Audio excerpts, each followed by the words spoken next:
नमस्कार दोस्तों, इस वीडियो में आपका स्वागत है। तो बहुत सारे स्टूडेंट मैं बहुत दिन से मुझे पूछ रहा है कि सर मैं बीएचयू का एग्ज़ाम देना चाहता हूँ जूलॉजी का।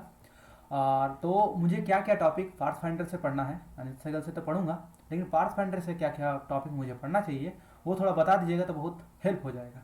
तो मैं बहुत दिन से सोच रहा था, क्योंकि देखिए कोई भी बुक का मटेरियल आप उठा के नहीं दे सकते कि ये पढ़ लो वो पढ़ लो। ये डायरेक्ट पब्लिक एथिक्स का खिलाफ होता है कि किसी का बुक आप नहीं दिखा सकते हैं पब्लिक मीडिया में। तो मैं जस्ट आपको कंटेंट्स में बता दे रहा हूँ क्या क्या आपको पढ़ना पड़ेगा, क्या क्या चीज़ होता है जो आपको देखना पड़ेगा। पूरा बुक मैं दिखा नहीं सकता हूँ, इसलिए मैं आपको कंटेंट से बता दे रहा हूँ क्या क्या टॉपिक आपको पढ़ना पड़ेगा। तो मैं जूलॉजी का बीएचयू का जूलॉजी का एंट्रेंस एग्जामिनेशन के ऑन द बेसिस हम बात करूंगा। मैं लाइफ साइंस या बोटनी की तरफ से नहीं बताऊंगा, मैं दूसरे वीडियो में बता दूंगा लाइफ साइंस में पढ़ना क्या क्या है। तो मैं अगर बात करूँ बीएचयू जूलॉजी का, जो बनारस हिंदू यूनिवर्सिटी या सीएससीईटी के थ्रू होता है या अदर यूनिवर्सिटी में जितना भी जूलॉजी का एग्जामिनेशन होता है, कोई भी यूनिवर्सिटी का हो सकता है, वहाँ पर आपको क्या क्या पढ़ना पड़ेगा पार्थ फाइंडर से extra other than Anit Sehgal. देखिए अगर आप पार्थ फाइंडर पढ़े तो यहाँ पर बहुत अच्छे से मेंशन कर दिया गया है बायोकेमिस्ट्री का टॉपिक, जो आपको ईच एंड एवरी क्वेश्चन यहाँ से मिल जाएगा। तो आपको यहाँ पर जो पढ़ना पड़ेगा दोस्तों, ऑप्टिकल प्रॉपर्टी क्या होता है, छोटा सा देखना है, ज़्यादा नहीं पढ़ना है। और standard amino acid, non standard amino acid क्या होता है, कोई अगर कोड कर पा रहा है प्रोटीन में रहता है तो वो आपको स्टैंडर्ड बोला जाता है, नॉन नहीं रहता है उसको नॉन स्टैंडर्ड अमाइनो एसिड बोलते हैं। तो ये आपको देखना पड़ेगा कितना अमाइनो एसिड रहता है। 20 को स्टैंडर्ड माना गया है, उसके अलावा भी नॉन स्टैंडर्ड अमाइनो एसिड रहता है। टाइट्रेशन इतना इंपॉर्टेंट नहीं है, लेकिन फिर भी क्वेश्चन कभी कभी पूछता है, लेकिन नहीं भी पढ़िएगा तो चल जाएगा। Peptide, polypeptide, peptide bond, second protein structure, ये तीन जो यूनिट है बहुत इंपॉर्टेंट है। यहाँ से क्वेश्चन बहुत सारा आता है, समझ रहे हैं, यहाँ से क्वेश्चन बहुत सारा आएगा। आपको डीनेचुरेशन प्रोटीन से भी क्वेश्चन कभी कभी ग्राफ से पूछ लिया जाता है कि हीट दे दिया, अंडे को बॉयल कर दिया, देखो पहले ऐसे था तो बॉयल किया तो पूरा व्हाइट हो गया। तो ये जो डीनेचुरेशन होता है, इसलिए प्रोटीन बॉयल करने के बाद आप कलर देखिएगा व्हाइट हो जाता है पूरा ट्रांसपेरेंट से। यहाँ पर जो यूनिट दिख रहा है आपको ये वाला, ये देखिए लाइफ साइंस के पॉइंट ऑफ व्यू से, सीएसआर नेट के पॉइंट ऑफ व्यू से बहुत इंपॉर्टेंट है। लेकिन अगर आप जूलॉजी का एंट्रेंस दे रहे हैं तो आपको मायोग्लोबिन, हीमोग्लोबिन का स्ट्रक्चर पता होना चाहिए बस। और यहाँ पर आपको याद रखना है कोलाजन जो होता है उसका कौन सा अमीनो एसिड ज़्यादा मिलता है, बस यही आपको जानना पड़ेगा। उसके अलावा आपको कुछ नहीं जानना है। केराटिन बस याद रखना है कि आपका बाल जो होता है वहाँ पर रहता है, आपका जो नेल्स लड़ता है वहाँ पर आपका रहता है। तो ये सब चीज़ आपको थोड़ा रखना पड़ेगा याद, बस और कुछ नहीं रखना है यहाँ से। प्रोटीन फोल्डिंग में भी इतना इंपॉर्टेंट कुछ आता नहीं है आपका। बात करें जूलॉजी में तो एमोइलॉइड याद रखिएगा, ये एक ऐसा प्रोटीन फोल्डिंग में जब प्रोटीन फोल्ड नहीं कर पाता है तब वो एमोइलॉइड बन जाता है। तो ये एमोइलॉइड जो होता है बहुत सारे डिजीज के लिए रेस्पॉन्सिबल होता है। पार्किंसन हो जाए, आपका जितना भी हैमिल्टन डिजीज जितना भी हो, ये एमोइलॉइड के लिए रेस्पॉन्सिबल रहता है। तो ये आपको थोड़ा नाम याद रखना है बस, और कुछ नहीं। प्रोटीन सीक्वेंसिंग में देख लीजिए कौन कौन सा टेक्निक यूज़ किया जाता है। यहाँ से डायरेक्ट क्वेश्चन पूछेगा कि एन टर्मिनल सीक्वेंसिंग करने के लिए प्रोटीन को कौन सा टेक्निक यूज़ किया जाता है, कौन कौन सा रिएजेंट यूज़ किया जाता है, ऐसे क्वेश्चन पूछ लेगा। न्यूक्लिक एसिड में बात करें तो भाई चार्गफ रूल, न्यूक्लियोटाइड कोई भी एंट्रेंस एग्जाम के लिए बहुत ही इंपॉर्टेंट है। यहाँ से क्वेश्चन बहुत सारा पूछा जाता है। और structure of the double standard helix अगर बोलो तो आपको चार्ट मिलेगा इस बुक में, वहाँ पर आपको बोल देगा कि देखो तीन बोलेगा ए जेड, ए डीएनए, जेड डीएनए आपको मिल जाएगा और बी डीएनए मिल जाएगा। ये तीनों का फर्क आपको देखना पड़ेगा, किसका पैच कितना होता है, पिच कितना होता है, किसका न्यूक्लियोटाइड कितना रहता है, किसी का डायमीटर कितना रहता है, मेजर ग्रुप कैसा होता है, माइनर ग्रुप कैसा रहता है। इस टाइप का क्वेश्चन यहाँ पर पूछा जाएगा, तो ये बहुत इंपॉर्टेंट है। स्टेबिलिटी ऑफ डबल स्टैंडर्ड देखना पड़ेगा आपको, वहाँ पर हाइपर क्रोमेटिक शिफ्ट मिल जाएगा, वहाँ पर बहुत सारा इंपॉर्टेंट मिल जाएगा डीनेचुरेशन के वहाँ से। तो क्वान्टिफिकेशन न्यूक्लिक एसिड इतना इंपॉर्टेंट नहीं है। डीएनए से जेनेटिक मटेरियल कौन किया था ये देखना पड़ेगा थोड़ा। आरएनए का स्ट्रक्चर देख लीजिए कि आरएनए और डीएनए में डिफरेंस क्या होता है, और बस अब इतना कुछ नहीं देखना है। यहाँ से कार्बोहाइड्रेट का बात करो तो यहाँ से क्वेश्चन बहुत सारा पूछा जाता है। तो कार्बोहाइड्रेट में आपको मोनोसैकेराइड क्या होता है, डाइसैकेराइड क्या होता है, पॉलीसैकेराइड क्या होता है, एपीमर क्या होता है, एपीमर के एनोमेरिक कार्बन क्या होता है, ये सब पढ़ना पड़ेगा आपको। ग्लाइकोप्रोटीन क्या होता है, रिड्यूसिंग और नॉन रिड्यूसिंग कार्बन में क्या डिफरेंस है, यहाँ से क्वेश्चन बहुत सारा पूछा जाता है। उसके अलावा अगर लिपिड का बात करें तो लिपिड में आपको इतना कुछ तो नहीं पढ़ना पड़ेगा, लेकिन आपको फैटी एसिड का एक थोड़ा नॉलेज रखना पड़ेगा। फैटी एसिड क्या होता है, ट्राइग्लिसराइड क्या होता है, मोनोग्लिसराइड क्या रहता है, फॉस्फोलिपिड क्या होता है, ये क्योंकि ये प्लाज्मा मेम्ब्रेन में रहता है। अगर आप सेल बायोलॉजी पढ़ रहे हैं तो आपको पता होगा प्लाज्मा मेम्ब्रेन बोल के एक चीज़ होता है, जो मटेरियल जो बनता है वो आपका फॉस्फोलिपिड से बनता है।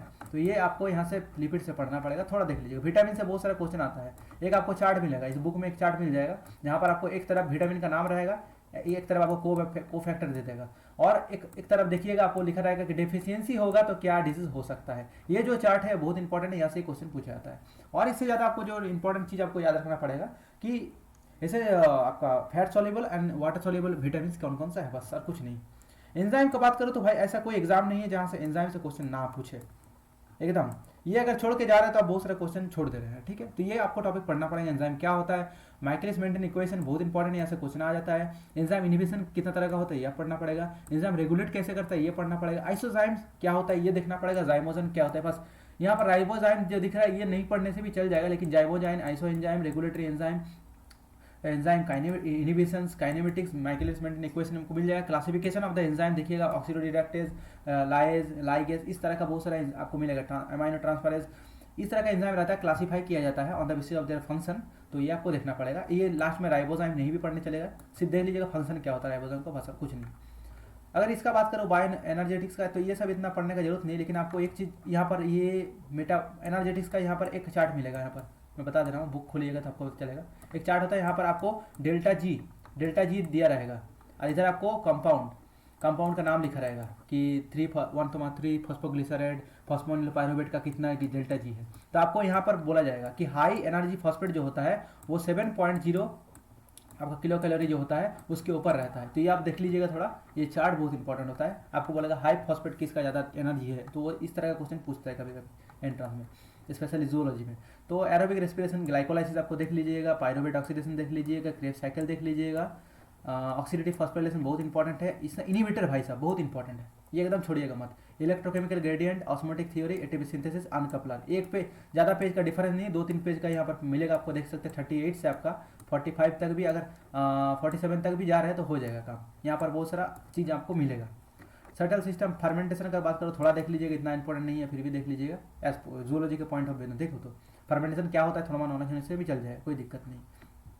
इधर आपको पेंटोस फॉस्फेट पाथवे जो होता है बहुत इंपॉर्टेंट है, यहाँ से क्वेश्चन पूछता है। अब बात करो फोटोसिंथेसिस का, जूलॉजी में एक भी क्वेश्चन नहीं आएगा यहाँ से, ठीक है। तो इसको पूरा रिजेक्ट कर दीजिएगा अगर जूलॉजी का प्रिपरेशन कर रहे हैं तो ये भी आपको रिजेक्ट कर देना चाहिए। अगर बात करो, आप देखिए कार्बोहाइड्रेट मेटाबॉलिज्म में आपको ग्लूकोनियोजेनेसिस पढ़ना पड़ेगा, ग्लाइकोजन मेटाबॉलिज्म पढ़ना पड़ेगा, ये बहुत इंपॉर्टेंट है, ठीक है। ग्लूकोनियोजेनेसिस मतलब क्या, अन कार्बोहाइड्रेट प्रिकर्सर से कार्बोहाइड्रेट बनाना, ठीक है। ग्लिसरॉल से बना दिया भाई साहब, लैक्टिक एसिड से बना दिए, ये सबसे आपका ग्लूकोज बन जा रहा है। तो ये लीवर में ही होता है सिर्फ, तो लीवर में स्पेशल एंजाइम रहता है जो उसको कन्वर्ट करता है, ठीक है। अब ग्लाइकोजन मेटाबॉलिज्म जो बात करते हैं यहाँ पर, ग्लाइकोजेनेसिस एंड ग्लाइकोजेनोलाइसिस होता है, दो तरह का प्रोसेस होता है, तो ये भी आप देख लीजिएगा। अगर बात करो लिपिड मेटाबॉलिज्म का, थी अब दो चीज़ पढ़िएगा यहाँ पर, synthesis of fatty acid and degradation of fatty acid. एक होता है beta oxidation, degradation of fatty acid. Beta oxidation बोल के पाथवे आपको मिलेगा यहाँ पर, वो आप देख लीजिएगा यहाँ से। और fatty synthesis of the fatty acid देख सकते हैं, synthesis and storage of the triglyceride ये देखना है, बायोसिंथेसिस ऑफ फैटी एसिड ये देखिएगा, फैटी एसिड ऑक्सीजन, बस ये अगर तीनों टॉपिक देख लीजिएगा तो आपका मेजोरिटी ऑफ टॉपिक आपका कवर हो जाएगा। अगर बात करूँ एमाइन एसिड का, तो आपको यहाँ पर सिर्फ देख लीजिएगा ट्रांस एमाइनेशन रिएक्शन कैसे होता है, बस और कुछ नहीं देखना है यहाँ से। यहाँ पर आपको एक ही टॉपिक मिलेगा, ट्रांस एमाइनेशन रिएक्शन, लिख के रख दीजिए, वहाँ से क्वेश्चन आएगा। न्यूक्लियोटाइड मेटाबॉलिज्म में इतना कुछ देखने की जरूरत नहीं है, आप छोड़ भी सकते हैं। बस याद रखिएगा दो चीज़, एक होता है सैल्वेज पाथवे, एक होता है डिनोवो पाथवे, बस वो चीज़ याद रखिएगा, थोड़ा देख लीजिएगा क्या होता है। बस पूरा पाथवे पढ़ने की जरूरत नहीं, उतना एंजाइम रहता है उसको भी देखने की जरूरत नहीं, आपको नाम याद रखना है, कोई जरूरत नहीं है, यहाँ से आपको मेजोरिटी क्वेश्चन नहीं मिलेगा, ठीक है। अगर बात करें सेल बायोलॉजी का, तो यहाँ से क्वेश्चन बहुत सारा पूछा जाता है। यहाँ से पूछेगा एबीओ ब्लड ग्रुप से पूछेगा, प्लाज्मा मेम्ब्रेन का स्ट्रक्चर किस चीज़ से बनाता है, ग्लाइकोलिपिड, लिपिड, ग्लाइकोकार्बोहाइड्रेट, जितने भी आपका ग्लाइकोप्रोटीन्स होता है, आपका फॉस्फोलिपिड्स होता है, आपका कोलेस्ट्रॉल का काम क्या है, मेरा वीडियो में अपलोड किया था, वहाँ से भी देख सकते हैं, मैं ऑलरेडी किया था, डिस्क्रिप्शन में उसका लिंक दे दूँगा, आप लोग वीडियो जरूर देखिएगा। मैं पढ़ाया था कि कैसे आपको सेल बायोलॉजी पढ़ना चाहिए। मेम्ब्रेन पोटेंशियल से आपको सिर्फ एक्शन पोटेंशियल पढ़ना है, जो आपको फिजियोलॉजी में पढ़ लीजिएगा, यहाँ से नहीं पढ़ने से भी चल जाएगा। आपका एक्शन पोटेंशियल होता है, नाभ पोटेंशियल, एक्शन पोटेंशियल बोला जाता है, मेम्ब्रेन पोटेंशियल भी बोला जाता है उसको, ठीक है। एक्सोसाइटस एंडोसाइटस ये सब इतना देखने की जरूरत नहीं है। राइबोसोम देख लीजिएगा, थोड़ा हल्का सा एकदम, ज़्यादा देखना। एंडोप्लाज्मिक रेटिकुलम बहुत इंपॉर्टेंट है, ये तीनों टॉपिक अच्छे से पढ़िएगा। यहाँ पर एक चार्ट मिलेगा, कॉप 1, कॉप 2, कॉप 3 बोल के, तो बुक खोलिएगा तो आपको पता चलेगा एंडोप्लाज्मिक रेटिकुलम का। कॉप 1, कॉप 2, कॉप 3 बोल के प्रोटीन होता है, वो कौन सा ट्रांसपोर्ट के लिए, इंट्रोगेटिव, रेट्रोग्रेटिव, या आप किसके लिए हेल्प करता है, तो ये सब प्रोटीन आपको यहाँ पर मिल जाएगा। ये इंपॉर्टेंट बहुत पार्ट है, यहाँ से क्वेश्चन आता है। गोल्गी अपैरेटस से भी क्वेश्चन कभी कभी पूछ लेता है। उसके अलावा क्या पूछे, माइटोकॉन्ड्रिया बहुत इंपॉर्टेंट है। फिर आपका आ जाएगा, इतना लाइसोसोम से इतना क्वेश्चन नहीं आता, सिर्फ लाइसोसोम का एक चीज़ याद रखिएगा कि यहाँ से आपका किस तरह का एंजाइम रहता है ना, हाइड्रोलाइसिस एंजाइम रहता है, जो आपका कंपाउंड को डिग्रेड करता है यहाँ पर, ठीक है। इसलिए लो पीएच में काम करता है, हाई पीएच में नहीं करेगा, एसिडिक पीएच में काम करता है इसका एंजाइम पूरा। न्यूक्लियस में इतना कुछ नहीं है, सिर्फ आप देख लीजिएगा पोर क्या होता है, न्यूक्लियर कॉम्प्लेक्स क्या होता है, थोड़ा थोड़ा, बस इतना इंपॉर्टेंट नहीं है। साइटोस्केलेटन आपका पढ़ना पड़ेगा, माइक्रोट्यूब्यूल क्या होता है, डायनेन प्रोटीन कौन सा डायरेक्शन में जाता है ये देखना पड़ेगा आपको। आपको सेंट्रियोल थोड़ा देख लीजिएगा। अब यहाँ पर जो इंपॉर्टेंट क्वेश्चन यहाँ से आएगा, इनिबिटर होता है, बहुत तरह का इनिबिटर होता है। माइक्रोट्यूब्यूल के लिए बहुत सारा इनिबिटर होता है, एक्टिन फिलामेंट के लिए बहुत सारा इनिबिटर रहता है। ये इनिबिटर का नाम आपको याद रखना पड़ेगा। फटाक से क्वेश्चन पूछ लेगा, दिमाग खराब हो जाएगा, आंसर नहीं कर पाइएगा। सेल जंक्शन में बस सेल जंक्शन का नाम और कौन सा प्रोटीन इन्वॉल्व रहता है। सपोज अगर मैं बात करूँ टाइट जंक्शन का, कि टाइट जंक्शन होता है तो वहाँ पर कौन सा प्रोटीन इन्वॉल्व रहता है, तो भाई साहब ऑक्ल्यूडिन एंड क्लाउडिन बोल के एक प्रोटीन होता है, वो इन्वॉल्व रहता है इस प्रोसेस में, सेल जंक्शन में। इस तरह से आपको पढ़ना पड़ेगा कि कौन सा जंक्शन है, गैप जंक्शन है या टाइट जंक्शन है या आपका कैडेनिन जंक्शन है, कौन सा जंक्शन है, कौन तरह का आपका एड्रेनल जंक्शन है और उसका कौन कौन सा प्रोटीन हेल्प करता है। बस ये देखने से ही हो जाएगा आपका, और कुछ देखने की जरूरत नहीं। सेल सिग्नलिंग भाई साहब बहुत इंपॉर्टेंट है, एकदम छोड़ने का नहीं है। बात बोलिएगा इतना सारा सेल सिग्नलिंग पढ़े, नहीं, एकदम ही सब नहीं पढ़ना है आपको। ये जीपीसीआर दिख रहा है ना, ये भाई साहब बहुत ही इंपॉर्टेंट है। जीपीसीआर आपको पढ़ना ही पड़ेगा, यहाँ से क्वेश्चन आएगा ही आएगा, लिख के रख दीजिए सेल सिग्नलिंग में। कुछ पढ़े ना पढ़े ये जरूर पढ़िएगा जीपीसीआर, ठीक है। आप यहाँ से आपको पढ़ना पड़ेगा टायरोसिन, उसके अलावा आपको पढ़ना पड़ेगा टायरोसिन रिसेप्टर काइनेज, जिसको हम लोग शॉर्ट फॉर्म में टायरोसिन आरटीके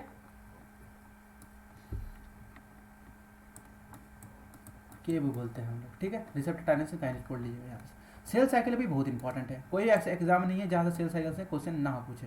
आप पढ़ना क्या है, देखिए रेक्टिविटीज सेनेसिन इतना नहीं पढ़ना है, लेकिन ये P53 एंड रैप प्रोटीन, ये दोनों ट्यूमर सप्रेसर जीन होता है, ट्यूमर को रोकता है सेल में बनने से। तो ये दोनों चीज़ का काम क्या है, कैसे रेगुलेट होता है, ये थोड़ा देख लीजिएगा। इतना डिटेल्स में देखना है, बस नाम याद रखिएगा। ये दो प्रोटीन भाई साहब ट्यूमर सप्रेसर जीन होता है, जहाँ से क्वेश्चन है ना लाइटली पूछ लेगा ऊपर से। आपको अगर नाम याद है तो आप कर लीजिएगा, अगर पता नहीं तो आप छोड़ के आ जाइए आराम से, और आपका सिलेक्शन नहीं होगा, ठीक है। उसके अलावा जो देखना पड़ेगा आपको सेल डिवीजन, ये भी बहुत important. Cell cycle, cell division, cell signalling बहुत ही इंपॉर्टेंट है कोई भी एंट्रेंस एग्जाम के लिए।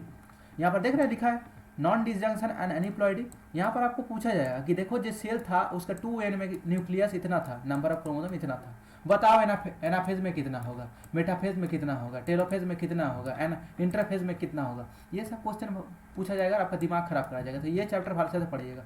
कैंसर एवापोरेसिस में इतना कुछ पढ़ने की जरूरत नहीं है। हाँ, एज ए बायोलॉजिस्ट आपका रिस्पॉन्सिबिलिटी होता है कि कैंसर क्या होता है, और वो कैंसर अगर कोई सेल में हो जाए तो उसका प्रॉपर्टी क्या क्या चेंज हो जाता है, ये आपको पढ़ना चाहिए। कोई भी पूछ लेगा तो बेइज्जती हो जाएगा कि आप बायोलॉजी पढ़ रहे हैं और आप कैंसर का चीज़ पता नहीं है। तो कैंसर का प्रॉपर्टी पढ़ लीजिएगा कि कोई भी नॉर्मल सेल जब कैंसर सेल में कन्वर्ट होता है तो उसका प्रॉपर्टी क्या क्या होता है, क्या क्या चेंजेस हो जाता है, और उतना खतरनाक क्यों है बॉडी के लिए, और आप लोग पेशेंट मर क्यों जाता है। ये सब थोड़ा अगर आपको नॉलेज रहेगा कैंसर सेल के बारे में तो अच्छा होगा। कभी कभी क्वेश्चन यहाँ से भी पूछ लेता है BHU का एग्जाम में भी। ये टॉपिक आपको BHU के लिए पढ़ना एकदम ही नहीं है, यहाँ से क्वेश्चन नहीं आता। लेकिन कभी कभी दिल्ली यूनिवर्सिटी का अगर एग्जाम बैठ रहे हैं तो वहाँ पर आपको बैक्टीरियल ग्रोथ से क्वेश्चन पूछेगा, आपको यहाँ पर ट्रांसफॉर्मेशन से क्वेश्चन पूछ लेगा, और आपको यहाँ पर एंटीबायोटिक्स का बोल के जगह होगा वहाँ से क्वेश्चन पूछ लेता है। तो वो सब चीज़ आप देख लीजिएगा, लेकिन इसके अलावा कुछ नहीं पूछता है, मैं बता दे रहा हूँ अगर ये टॉपिक बोल रहे तो। अब इम्यूनोलॉजी का बात हुआ, इम्यूनोलॉजी में क्या क्या देखना है भाई साहब। इम्यूनोलॉजी अगर देख रहे हैं तो इनेट इम्यूनिटी, एडेप्टिव इम्यूनिटी, ये आपको देखना पड़ेगा। कौन कौन सा सेल इन्वॉल्व है ये आपको देखना पड़ेगा। कौन सा ऑर्गन इन्वॉल्व है, प्राइमरी लिम्फोइड ऑर्गन क्या होता है, सेकेंडरी लिम्फोइड ऑर्गन क्या होता है। क्योंकि भाई साहब हम जब बैठे थे ना BHU के एग्जाम में तब ये पूछ लिया था कि बताओ भाई प्राइमरी लिम्फोइड ऑर्गन कौन कौन सा है, और मैं अच्छा से गलती करके आ गया था, हड़बड़ा के, बहुत कॉन्फिडेंट में थे कि तो हमको आता है, फटाक से निकल देते हैं। और हम देखे नहीं थे कि सेकेंड ये बोल दिया था, 4 कॉम्बिनेशन दे दिया था भाई साहब मुझे, और मैं कॉन्फिडेंट में आके गलती कर बैठा था। तो ये आप लोग नहीं करिएगा, अच्छा से देखिएगा, क्वेश्चन पढ़िएगा, उसके बाद एसेंस कीजिएगा। बहुत इजी था, हमको आता भी था, लेकिन मैं गलती करके आया, तो आप लोग नहीं करना चाहिए। BHU में आया था क्वेश्चन। एंटीजन क्या होता है, एलर्जन क्या होता है, डिफरेंस देख लीजिएगा बहुत। Major histocompatibility complex by MSC molecule क्या होता है ये देखना है। प्रेजेंट कैसे करता है, एक्सोजेनस एंटीजन को कैसे प्रेजेंट करता है, एंडोजेनस एंटीजन को कैसे प्रेजेंट करता है। मतलब बैक्टीरिया अगर बाहर से ले रहा है तो कैसे प्रेजेंट करेगा, अगर बैक्टीरिया सेल के अंदर है तो उसको प्रेजेंट कैसे करेगा। ये 2 तरह का प्रोसेस होता है, ये आपको देखना चाहिए। और सबसे इंपॉर्टेंट, ये तो एकदम छोड़िएगा मत भाई साहब, इम्यूनोग्लोब्यूलिन। कुछ पढ़िए ना पढ़िए भाई साहब, ये पढ़ना पड़ेगा, ये बहुत इंपॉर्टेंट है। ईच एंड एवरी एंट्रांस, ये चाहे नेट हो जाए, गेट हो जाए, कोई भी एंट्रांस हो जाए, यहाँ से अगर क्वेश्चन ना आए तो आप बोले हार जाएंगे, यहाँ से क्वेश्चन आएगा ही आएगा। तो ये स्ट्रक्चर एकदम छोड़िएगा मत, ठीक है। उसके अलावा अगर आप ज़्यादा पढ़ना चाहते हैं इम्यूनोलॉजी को तो मैं बताऊंगा कि ये इंपॉर्टेंट है ज़्यादा, यहाँ से क्वेश्चन मेजोरिटी आ जाता है। उसके अलावा कभी कभी हाइब्रिडोनाइड टेक्नोलॉजी, मोनोक्लोनल एंटीबॉडी से क्वेश्चन आ जाता है कभी कभी। उसके अलावा cytokines and complement system, autoimmunity and hypersensitivity, यहाँ से क्वेश्चन कभी कभी आता है। बस यही टॉपिक जो है ज़्यादा इंपॉर्टेंट है, उसके अलावा इतना पढ़ता नहीं कोई, यहाँ से क्वेश्चन आता नहीं। और बात करें जूलॉजी का, डाइवर्सिटी ऑफ लाइफ जो है, आपको कॉर्डेटा पार्ट तो बहुत अच्छे से पढ़ना पड़ेगा कि क्या होता है। प्लांट ना पढ़े कोई दिक्कत नहीं है, लेकिन प्रोटोजोआ क्या होता है, क्लासिफिकेशन क्या होता है, टैक्सोनॉमी का आपको बायोलॉजिकल कॉन्सेप्ट क्या क्या होता है, ये आपको देखना पड़ेगा। आपको प्रोटिस्ट के बारे में देखना पड़ेगा, फंगाई क्या होता है, प्लांटी नहीं भी देखे तो कोई दिक्कत नहीं, एनिमिलिया तो पूरा देखना पड़ेगा। तो ये सब यहाँ से ना पढ़े तो सही होगा। आपका अनित सेकल बुक जो है वहाँ से आपका बहुत इंपॉर्टेंट, वहाँ से आपको ब्रॉड स्पेक्ट्रम में मिल जाएगा, बहुत ज़्यादा मिलेगा मटेरियल, वहाँ से पढ़िएगा। नहीं तो मेरा ई बुक है, आप लोग अगर अभी तक नहीं खरीदे हैं मेरा ई बुक, तो आप लोग ई बुक जरूर खरीदेगा। मैं डिस्क्रिप्शन में लिंक दे दूँगा, मेरा 3 बुक है, 3 बुक आप खरीद सकते हैं। वहाँ पर सब मटेरियल मैं प्रोवाइड कर चुका हूँ, क्या क्या आपको पढ़ना चाहिए एकदम स्पेसिफिकली, जहाँ से मेजोरिटी क्वेश्चन पूछा जाता है। तो बहुत बहुत धन्यवाद दोस्तों वीडियो देखने के लिए, लाइक करने के लिए, हर बार आके कमेंट करने के लिए, प्रेम पूर्वक आदर पूर्वक आपका बहुत बहुत धन्यवाद।